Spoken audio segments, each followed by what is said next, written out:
Thank you, Lord. Gusto ko lang samantalahin yung pagkakataon. Gusto ko i-share yung goodness ng ating Panginoon.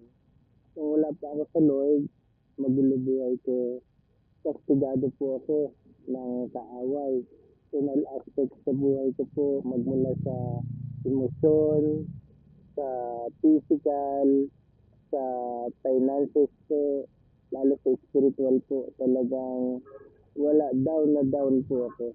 Pero salamat po sa church natin, Jesus Christ to the Glory Church International, na nandun po yung pagtalima, pagsunod, pag-abot sa mga kagaya ko, dahil sa Diyos sa operation po ay isa po ako na nabigyan ng pagkakataon. Proud na proud po ako sa church na ito dahil firming nakaabad sa instruction ng Lord, nandun ang presence ng Lord, ang kilos ng Lord. Kaya sobrang blessed po ako. Nagpapasalamat po ako sa ating mahal na bishop, sa buong founding family, elders, mga deacons, leaders. Sobrang salamat po sa mga paglilingkod ninyo. Kami po yung mga bunga ng inyong pagluha, paghirap, inyong tapang na sinuong nyo para kami po ay maabot lang.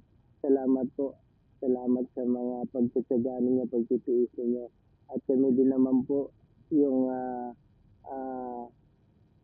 bunga ninyo para maging extension din po sa jet, sa mga jet natin, kung paano ang ating beloved bishop po, extension ng ating Panginoon. Kami din po, nandito po kami, willing po kami na mag-extend extra mile po papunta sa mga jet para makarating yung instruction po ng Lord through our beloved bishop.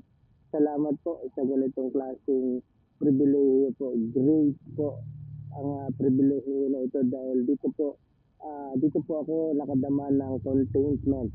Contentment na from within dahil wala na po tayong ibang hangad saan man tayo magpunta gaya ng ating beloved bishop. In all occasions po, gospel po ang nasa puso niya.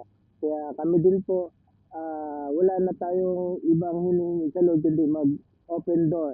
Magbukas yung mga doors na yon para ma-share po ang gospel, ang way of salvation po, ang gospel of Jesus Christ po. At doon po, unspeakable joy po ang nakukuha po natin.